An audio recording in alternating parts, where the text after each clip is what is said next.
सच बात यह है कि नरेंद्र मोदी के आने से, उनके प्रधानमंत्री बनने से हिंदुओं का स्वाभिमान जागा है।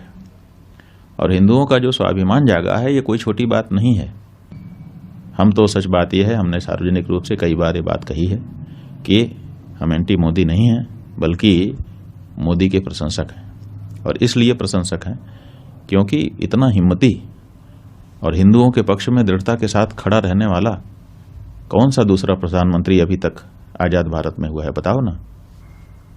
अच्छे अच्छे प्रधानमंत्री हो गए, हम किसी की आलोचना नहीं कर रहे हैं, उन सब की अपनी अपनी विशेषताएं थी, लेकिन हिंदू भावना को समर्थन देने वाला, हिंदू स्वाभिमान को, हिंदू के आत्मबल को बढ़ाने वाला ये तो पहला ही प्रधानमंत्री है ना।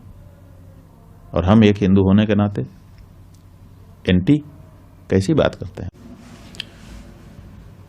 आप लोगों को तो केवल यही धुन है, एक ही एजेंडा आप लोगों ने बना लिया है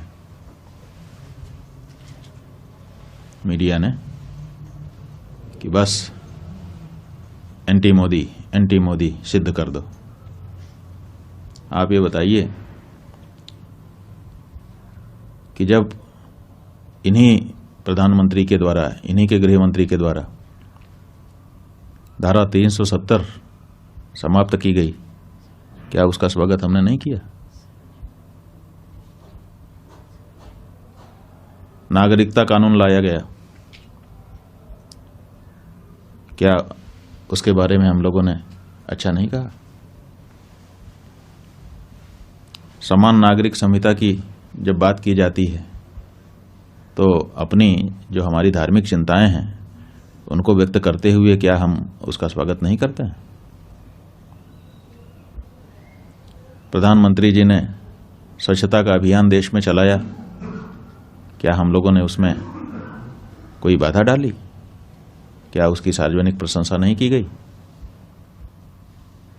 श्री राम जन्मभूमि के निर्णय के आने के बाद किस तरह से लॉ एंड ऑर्डर को पूरे देश में मेंटेन किया गया, किसी प्रकार का कोई दंगा फसाद नहीं होने दिया गया, इतने बड़े निर्णय के आने के बाद भी ये जो उनका प्रशासन के संचालन का कौशल था, क्या इसके बारे में हम लोगों ने सार्वजनिक रूप से प्रशंसा नहीं की? जो हिंदू होने के नाते हिंदू भावना को जब बल मिलता है तो स्वाभाविक रूप से प्रसन्नता होती है, और ये काम नरेंद्र मोदी जी कर रहे हैं।